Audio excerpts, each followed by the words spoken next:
जटणी रे घरे पशि वृद्धा को निर्मम हत्या गतकाली राति घरे पशि जड़े वृद्धा को हत्या करिसेंती दुर्बृत्त। जटणी थाना उपरबस्त गाँव में घटी हत्याकांड लुट्र उद्देश्य रे घरे पशि एही हत्याकांड होइथिबा अनुमान करा जाउछे। मृत महिला हेले 75 वर्षीया शांतिलता प्रधान। दुर्बृत्तों आक्रमण में महिला मुंडरे गभीर आघात लागिथिला। रक्त जुड़ुबुड़ अवस्था महिला जनक पड़िथिबा परिवार लोके देखि जटणी थाना को नैथिले। घटनास्थल में जटणी पुलिस पहुंची मृतदेह जबत करी व्यवच्छेद पई पठाई तदंत जारी रखिछे। ए संपर्क में अधिक सूचना देवाई सहयोगी लोहित नारायण महापात्र आम सहित रहुछंती। लोहित, पूरा घटना कौन घटिथिला, केतेबेले किभଳି अवस्था घटिथिला, परिवार लोके किभଳି जानि पारिले नाही, कौन अधिक तथ्य पुलिस छानभिन वर्तमान सुधा सामना को आसिलानी? मधु, जटणी थाना उपरबस्तर अभावनीय घटना मु कैमरा पर्सन सत्य को देखापी देखु कि भाव में घर रही। ए घरे केवल वृद्धा रोते, गोटे पुओ सी मेडिकल आडमिट होती, से किडनी रोग रे जहाँ पीड़ित बोली जहाँ जना पड़ी। काली गत काली राति प्राय 8टा ରୁ 9टा भितर घटना घटी।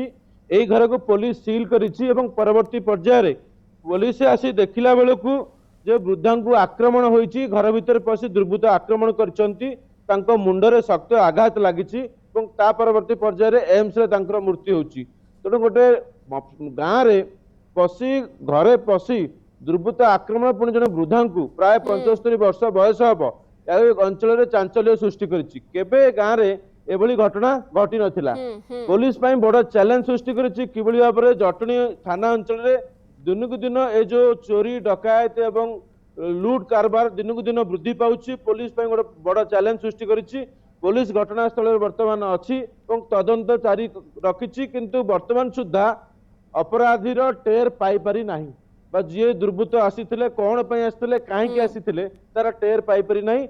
महिला जनक वर्तमान मेडिकल रे अछंती बा तांको शव व्यवच्छेद करा जिवो। सीधा सड़क जीवा जी अच्छा प्रत्यक्षदर्शी प्रतिक्रिया नवा कौन कहे गतकाली राति जो घटना घटला केमती देखते आप संपर्क वृद्धा एकुटिया थिले कौन कहे नहीं कठिन कठिन दंड दिया आपण आसी देखला बेलू कौन मैडम होइतिला घटना कौन थिला से रक्त सुडुबुडु रे पड़िथिले आमे तो बड़ बाड़ी रे पिटै दिन तापर आसी देखला बेलू से तो नाहंती आम कहूँ कि चोरी करी आसिक चोरी कर हाणी दे।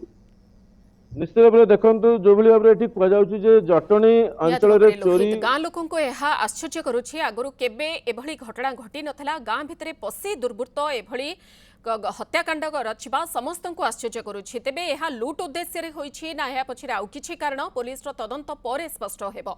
आपण खबर उपर नजर रखंतु। परवर्ती बुलेटिन रे बाबद रे आपण कोठारु अपडेट नेबु। लोहित नारायण महापात्र आम सहित रहितले सीधा सड़क जे संपर्क रे अधिक सूचना रखुथिले।